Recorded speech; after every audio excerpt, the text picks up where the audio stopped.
going on, Dallas Cowboys fans? We're back once again. It is Tuesday morning, and the Dallas Cowboys have pretty much solidified against that first official 53-man roster, of course, we already know about. But yesterday was a day for NFL teams, especially the Dallas Cowboys more specifically. We're talking about pretty much filled out that entire practice squad roster. It's a roster that's able, I think the limit is up to 16 players, and you're able to bring these players up a total of at least, a max of 3 times without any roster movement having to be going on. They're able to go up to the active roster up to 3 times. So the Dallas Cowboys finally locked that in. There were some things that moved around a little bit against a couple players I kind of was hoping to maybe keep an eye on and for us to be able to get back. A guy like Isaiah Land, the Indianapolis Colts took a flyer on this guy. He was not going to be a player that I was really believing was going to be able to come back if we did not choose to add him to that 53-man roster, because Isaiah Land, he does have some potential and some nice, again, I want to say some nice bend. You watch him as an edge rusher. He has lots of potential, and that's a big thing. So I guess I will say that hurt a little bit to lose a guy like Isaiah Land, because I felt like he could have been a real contributor to this team going forward, especially in this upcoming season, because you can't have too many pass rushers. There were also a couple guys that were lost to division rivals. A guy like wide receiver Dennis Houston, I kind of wanted to see what he was able to get done this training camp. But of course, you have some guys like Jalen Brooks, some guys that were kind of making a name for themselves. Of course, obviously the move of a guy like Kavontae Turpin, he's going to be playing a little bit more receiver this season, hopefully. That's the plan, at least for right now. Jalen Tolbert, the emergence of that. So you're going to say guys like Dennis Houston again are going to be some of those guys that are kind of on the outside looking in. And he goes to the New York Giants. So we'll see what exactly that means. He could be just a potential practice squad guy or a guy that might be getting a little more playing time with them. We'll see. We don't know how that goes. Also, Jabril Cox, we do know it's been a roller coaster ride for him, mostly due to injuries. A guy that I had high expectations for, again, just getting him out of LSU that last year. Of course, he was previously with North Dakota State, I believe, before he transferred to LSU. So a guy that you wanted to kick the tires and just see what he was able to get done in the league. We're talking about a guy with some athleticism, but again, unfortunately, when you're trying to learn the game, especially the NFL game, the professional game, the speed of it, but then you can't not be injured. Again, a lot of this stuff is unfortunate. It's not anything that's really due to his own doing or anything like that, but very unfortunate. He does sign with the Commanders.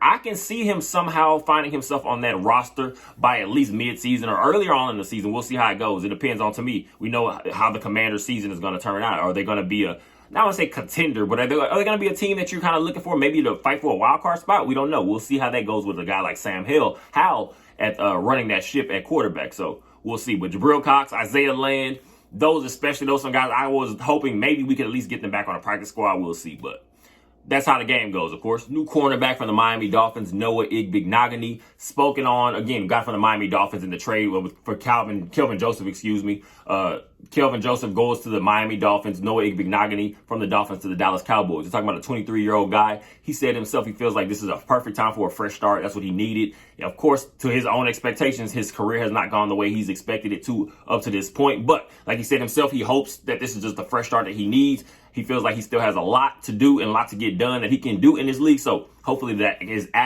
something that can come into fruition with the Dallas Cowboys. And of course, Trey Lance, we still can speak on that over and over. I feel like that's, of course, especially throughout the season, that's going to be a topic of conversation with the national media, local media, just that's how things go for the Dallas Cowboys, of course.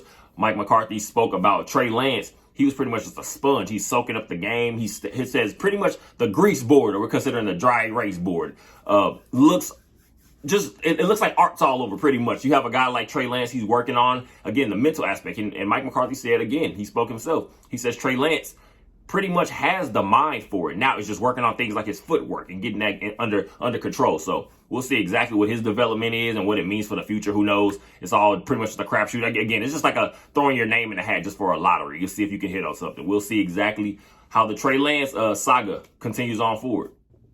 Taking a quick look at the practice squad, of course, Malik Davis is able to return to the roster, a guy that people thought maybe was going to go into training camp fighting for that number 2 running back spot. That did not turn out to be the case again with the emergence of guys like Rico Dowdle, of course, adding Deuce Vaughn in the draft. That pretty much kind of closed a little bit of the door on Malik Davis, but he was able to return to the practice squad. So we'll see if he becomes a part of that main roster, the active roster going forward. Sean McEwen, however you want to say, however you want to pronounce it. Sean McEwen, he's going to return to the team, of course, but was pretty much a tight end casualty John Stevens Jr. was a guy I felt pretty much was going to put Sean McEwen out of the door prior to his injury, unfortunately. So he's able to return. Also, Princeton Fant, undrafted rookie out of Tennessee, another guy they're going to be able to kind of keep working with a little bit. This is the guy right here, Jalen Moreno Cropper out of Fresno State. I was a fan coming out of the draft process and going into him actually signing undrafted with the Dallas Cowboys. I felt he's a guy that could have been able to be a special teams contributor, a guy I feel like is going to still be able to work the slot. And I'm still not over on that theory, to be honest. I think he could still become a player at some point. But again, we're going to have to see how these guys develop, because if your name's called, you have to be able to make some plays. We'll see. Tyrant Johnson is able to return to of course, a player that was with the team throughout training camp process. He's able to return. Alex Taylor Prelo, I believe is pronounced. Errol Bostic Jr., another Dallas Cowboys undrafted guy out of the University of Kansas.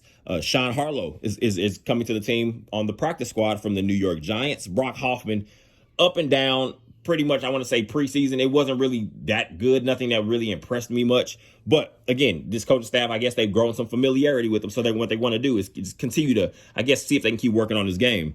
Tyrus Wheat. This is a kid out of Mississippi State that he had opportunities. He said himself he believed he had other opportunities. There were teams trying to add him to their practice squad, but he felt Dallas was the perfect situation for him because Micah Parsons is here, and that's a guy he feels like he can actually learn a lot from and try to see if he can take away a little bit of his game and add it to his own. So to me, that's just big. That's a guy that kind of has an idea or a plan for his own future, and you cannot. That's nothing's bad about a guy that's kind of been able to try to take the initiative on just idea and the mental thinking aspect, thinking ahead of schedule of a guy like that. So Darrell Johnson, DN outside linebacker type player out of Liberty. This is a guy that I kind of had. I guess I wanted to see exactly what he did. You didn't hear much throughout the guest, you want to say the training camp process and preseason process, because again, there were guys like Isaiah Land who I felt had a little bit higher of a ceiling, but I feel like Darrell Johnson is a guy that you can possibly see being added to this line of, I guess you want to say line rotation over the next year or so, based on of course his development and how exactly that goes, but we'll see. Willington Prevalon, D tackle from Tampa Bay, just adding more beef to this line. Of course, the trenches, you can't have too many big bodies, and again, you never know who's going to end up sticking. So CJ Goodwin, these are guys: CJ Goodwin, Malik Jefferson, returning guys that have been on this team, especially the last year or so. But CJ Goodwin, that's our special teams ace. So pretty much, again, we're talking about roster movement, rotation. They're pretty much just trying to move things around and figure out how exactly you could find space. And of course, guys like CJ Goodwin, it was pretty much known to me. He knew he was going to be back with this team. That was the plan, because again, he is a very vital aspect, an important key piece to this Dallas Cowboys special teams.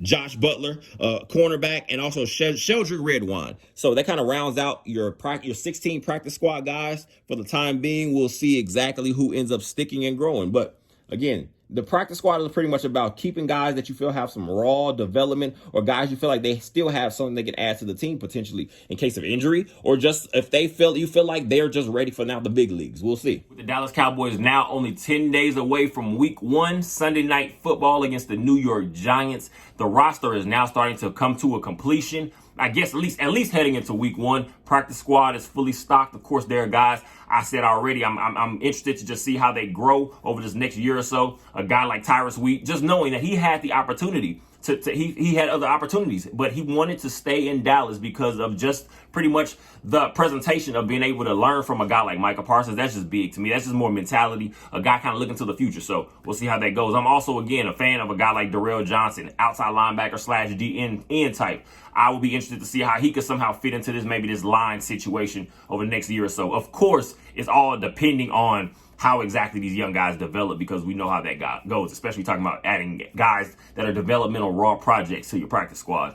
But again, it's also huge just having CJ Goodwin back, because we do know he's been a special teams ace for this team for some years now. And of course, we do know all 3 levels are important to the NFL game of inches. Just big to have him back. So heading into week 1, once again, September 10th, it will be Sunday night football against the New York Giants. We are almost there. All the talking, all the preparation these guys have been doing throughout the training camp, focusing on details, it'll be able to show itself in week 1. So we're almost there. Hopefully you guys have the great rest of your day, and go Cowboys.